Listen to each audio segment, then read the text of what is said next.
Bonjour, bienvenue à la méditation Elim pour 1er mai 2020. Bon, c'est normalement la fête du travail, mais je remercie le Seigneur que nous pouvons tous travailler à la maison.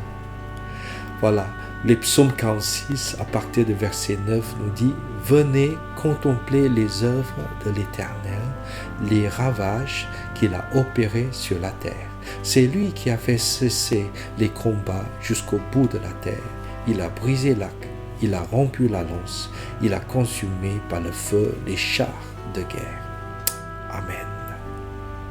Prions ensemble pour tout et chacun.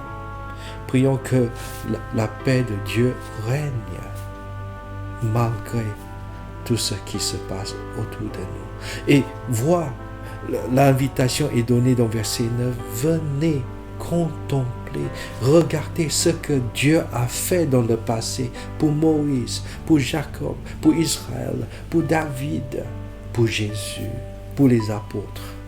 Venez contempler les témoignages des gens autour. Regardez en arrière, regardez combien de fois Dieu nous a sauvés. Réfléchissez sur les témoignages de votre passé. Et on a eu des moments de ravage dans la vie, mais Dieu était pour nous notre Sauveur. Verset 10 nous dit, c'est Dieu seul, Dieu, celui qui a fait cesser les combats jusqu'au bout de la terre, briser l'arc, rompu la lance, consumé par le feu, les chars. Il a pu tout arrêter de l'ennemi.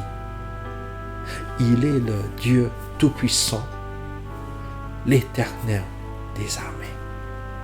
Notre Dieu est plus grand et plus fort que n'importe quelle attaque du diable. Sachons cela, celui qui est en vous, les chrétiens, est plus grand que celui qui est dans ce monde. Amen. Pour appliquer ce message aujourd'hui, priez pour que les gens autour de nous puissent être guéris. Priez surtout pour les personnels, même les personnels malades. Priez pour les frères et sœurs malades. Priez pour les malades, les patients dans les hôpitaux touchés par le Covid-19. Priez que Dieu cesse toutes les épreuves dans leur vie. Priez que Dieu restaure les familles. Priez pour que Dieu restaure les relations.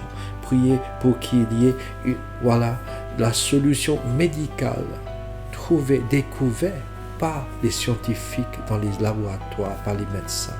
Priez que Dieu donne sa sagesse à ces professionnels pour s'occuper bien des malades pendant ce moment-là. Que Dieu vous bénisse. Je vous donne rendez-vous lundi prochain pour une nouvelle émission de la méditation. Que Dieu vous bénisse. Shalom.